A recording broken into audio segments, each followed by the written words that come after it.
The newest deck build set, Phantom Revengers, will be released in the TCG in December of this year. It's already been released in the OCG just a little over a week and a half ago. But before we get to the official TCG release of this set, there is still one last card that has yet to be revealed.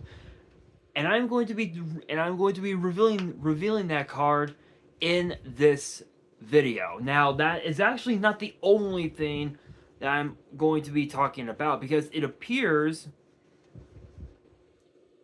that there is something else that I wanted to bring up, and it's actually a brand new promo card that has also been revealed. Now, I'm not going to waste any time. Let's get straight into it. So, the final new card in Phantom Revengers is known as Killer Toon Q.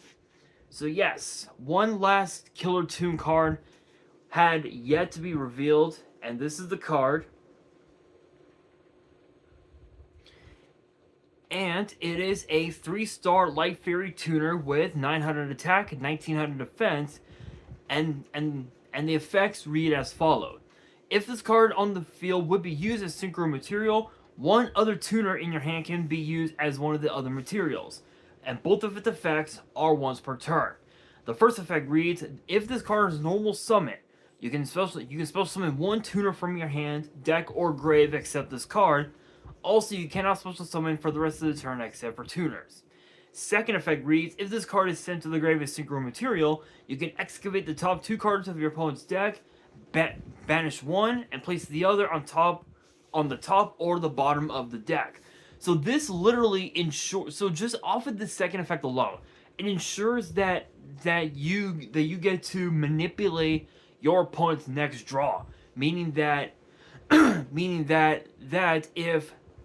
the card that you chose to banish was their combo starter, but the other card that you chose to keep at the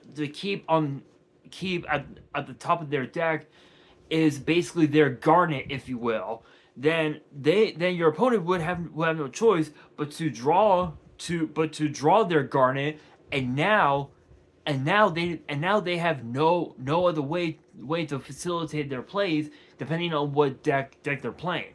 So for example, if they choose to play the side frame cards, side frame gamma, and then of course the driver, if the cards, if the 2 cards that you excavated were, I'll say Tirlaman Reinhardt plus side frame driver. Let's just say that, because that driver is essentially your garnet for the whole deck.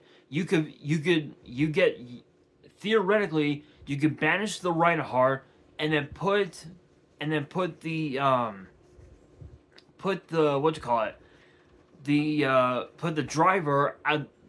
driver at the top of their deck, and when they draw it, now they've bricked. Especially if that was the only card that they had in hand during the draw phase. So not too bad.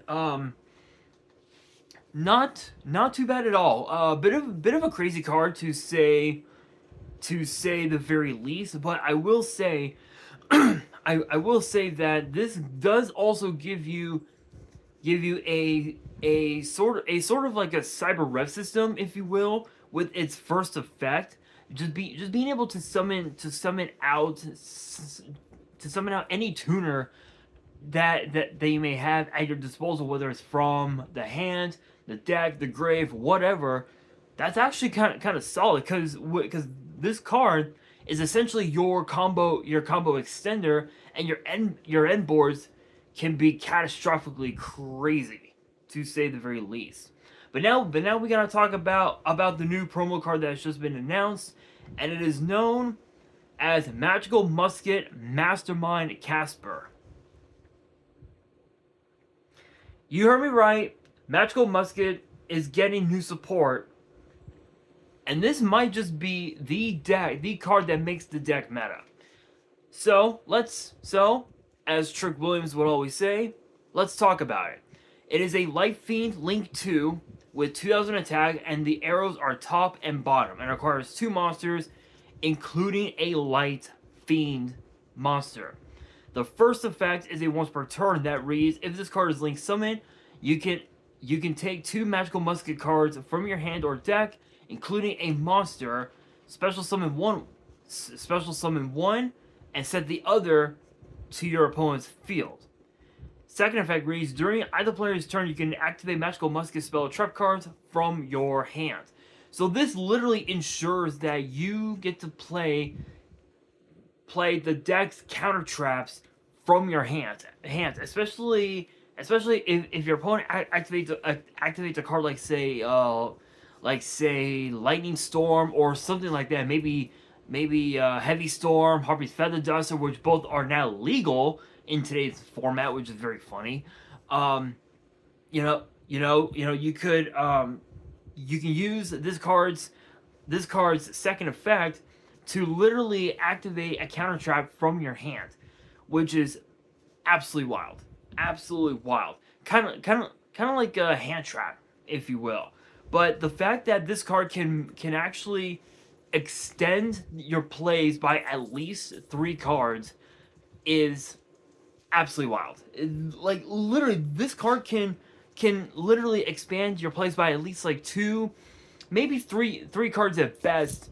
And I know that because I remember there were so many people that tried to make Magical Musket a viable strategy, and I think one person topped the YCS on the month of the deck's release, and I think it got top 8, either top 8 or top 16, one or the other, and it did pretty well for the most part until it got hit, until it went up against, I think, was it Dragon Link, if I remember right? I could be wrong, but I think it was Dragon Link. You guys can let me know down in the comments, but yeah, that was a really interesting deck. But with this new card, it now comes to the question of, can it make Magical Musket a viable strategy? And it can, but there are still quite a few cards that I feel like we're missing for the deck,